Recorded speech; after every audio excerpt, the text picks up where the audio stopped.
शिक्षकांपाठोपाठ SIRच्या कामाला आशा गटप्रवर्तक महिलांनाही जुंपण्यात आल्याने त्यांच्यामधनंही असंतोष निर्माण होत आहे। वेगवेगळ्या ठिकाणी आक्षेप घेतले जात आहेत, तक्रारी दाखल केल्या जात आहेत। आपल्याबरोबर आशा गटप्रवर्तक संघटनेचे राज्य अध्यक्ष राजू देसले आहेत। सर, आक्षेप मुळात कुठल्या कामासाठी घेतला?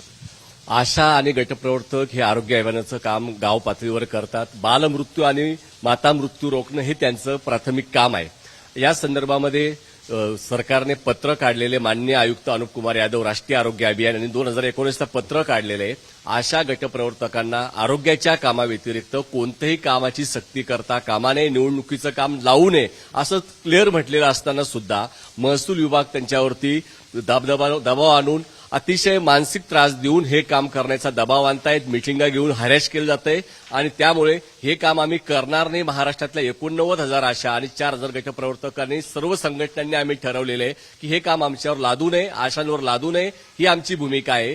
आशा कर्मचाऱ्यांकडे साधे मोबाईल आहेत, अँड्रॉइड मोबाईल नाहीत, त्यांना कोणत्या प्रकारचं प्रशिक्षण नाही। सुरुवातीच्या काळामध्ये 7वी 8वी शिकलेल्या ह्या महिला आहेत, त्यामुळे ह्या कामाची सक्ती करणं हे चुकीचं आहे, ही आमची भूमिका आहे। या संदर्भात कोणाशी संवाद साधला तुम्ही? प्रशासनामध्ये अधिकाऱ्यांशी तक्रार नेमकी कोणाकडे केली आहे? आम्ही आतापर्यंत माननीय जिल्हाधिकाऱ्यांना 4 निवेदन दिलेले आहेत, निवडणूक अधिकाऱ्यांना पत्र दिलेलं आहे, मात्र त्याची दखल काही ठिकाणी घेतली गेली। मालेगावला ज्या पद्धतीने त्रास होत होता त्याची दखल घेऊन उपजिल्हाधिकारी सरदेसाई मॅडम नाशिक यांनी कारवाई करून त्यांना त्याच्यातून मुक्त केलं। परंतु आता निफाड तालुक्यामध्ये प्रांताधिकारी, तहसीलदार आणि आरोग्य अधिकारी ज्या पद्धतीने सक्ती करतायत, यामुळे महिलांना ऍडमिट होण्याची वेळ आलेली आहे। त्यामुळे आम्ही पिंपळगाव पोलीस स्टेशनमध्ये तक्रार दाखल केलेली की यांची मानसिक आणि हॅरेसमेंट केल्यामुळे महिलांचा आरोग्यावरती परिणाम होतोय, यांच्यावरती कारवाई करावी असं पत्र पिंपळगाव पोलीस स्टेशनला आम्ही तक्रार दाखल केलेली आहे। कोणाच्या विरोधात आणि नेमकी काय तक्रारीत काय म्हटलंय? तक्रारीत आम्ही म्हटलेलं आहे की आशा गटप्रवर्तकांचं काम हे आमचं गाव पातळीवरचं काम आहे। आम्ही महिला आहोत आणि आमच्या आरोग्य अभियानाच्या आयुक्तांचं पत्र आहे की हे काम करता कामा नये, आरोग्यावरती परिणाम होऊ शकतो। बालमृत्यू आणि माता मृत्यू रोखणं हे त्यांचं प्राथमिक काम आहे।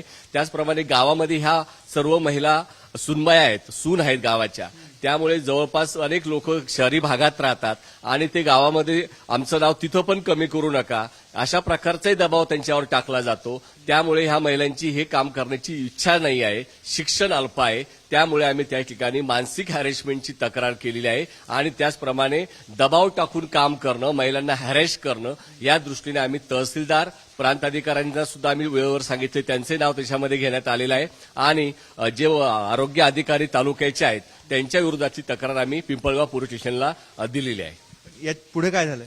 त्याच्यावर अजून कारवाई झालेली नाही, म्हणून आज आम्ही SP साहेबांना सुद्धा मी स्वतःच भेटणार आहे आणि महाराष्ट्रामध्ये सर्व जिल्ह्यामध्ये आम्ही कलेक्टर साहेबांना विनंती करणार आहोत, आरोग्य मंत्र्यांना पुन्हा सांगणार आहोत की स्वतः आपण लक्ष घालावं।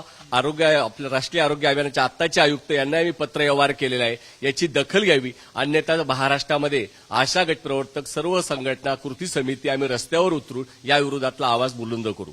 महिला आयोगाशी पण काही संपर्क साधताय? आम्ही महिला आयोगाला आज पत्रव्यवहार आम्ही तयार केलेला आहे, तोही महिला आयोगाला राज्याच्या आणि देशाच्या त्यांनाही पाठवणार आहोत की महिलांना जर सरकारी यंत्रणा जर हॅरेसमेंट करून कामं लादत असेल, त्यांचं शिक्षण नसताना महिलांची हॅरेसमेंट होत असेल, साधे मोबाईल आहेत आम्ही तेही सांगतोय, तरी सुद्धा ही सक्ती का? तर ही हॅरेसमेंट आहे। या विरोधामध्ये महिला आयोगाने सुद्धा दखल घेऊन संबंधितांवर कारवाई करावी अशी आमची मागणी आहे।